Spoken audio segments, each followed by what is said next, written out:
Mapagpalang araw po sa ating lahat. Ako po si Charles at welcome po sa aking daily devotion. Sa araw na ito tatalakayin natin ang kung mahirap nga ba intindihin ang Biblia, clarity of the Bible. So Romans chapter 15 verse 4 ang sabi rito, "For everything that was written in the past was written to teach us, so that through the endurance taught in the scriptures and the encouragement they provide, we might have hope."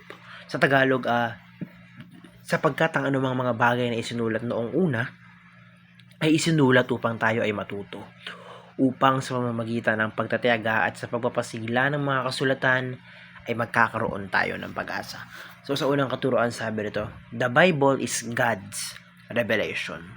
So yung ating Biblia, ito yung revelasyon ng Panginoon. Pero hindi revelation siya, ito yung pagsasabi sa atin, pagpapahayag sa atin ng Panginoon para i-reveal yung mga bagay-bagay. Pero kahit na ganun, kahit na Diyos, kahit na revelation iyon ng Diyos mismo, hindi siya mahirap intindihin. May mga istorya sa Bible na kahit na bata makakaintindi. May mga istorya sa Biblia na pwede mong ikwento sa mga bata and yet may matututunan sila. Pero at the same time, at the same time, kahit na yung mga taong matatalino, na ay hindi pa rin sila ganun, kumbaga hindi pa rin nila ganun talagang na-absorb, or hindi rin ganun talaga nila kaalam yung Biblia. Kumbaga patuloy sila, kumbaga walang katapusan yung mga lesson na natututunan nila sa Biblia. Unang-una sabi rito, the Bible is God's revelation. So ito yung revelation sa atin ng Panginoon, yung Biblia na iyan. So sa ikatlawang teaching ang sabi rito, the Bible tells one big story of redemption ng Panginoon sa atin. Kumbaga kung tutuusin, simple lang ang istorya ng Biblia. Ginawa ng Diyos ang tao, nahulog sa kasalanan ng tao, and gusto tayong para bawiin tayo ng Diyos. So kumbaga ganun lang.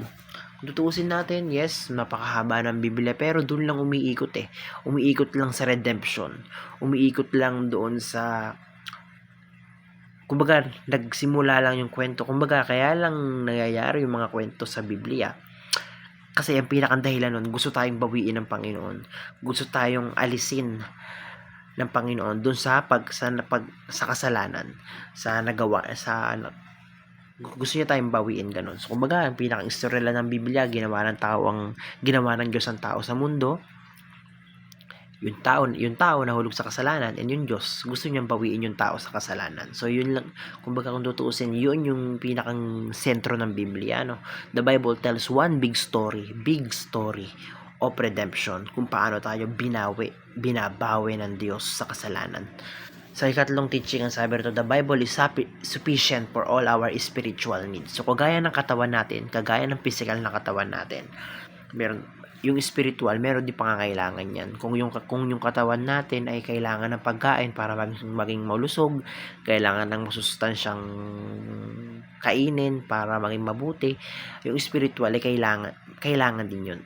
Kailangan din natin pakainin yung spiritual na katauhan natin. And sabi rito, yung Biblia mismo ay sapat na para pakainin yung spiritual natin. Sapat na yun para sa spiritual na pangangailangan natin, na andun na lahat sa Biblia.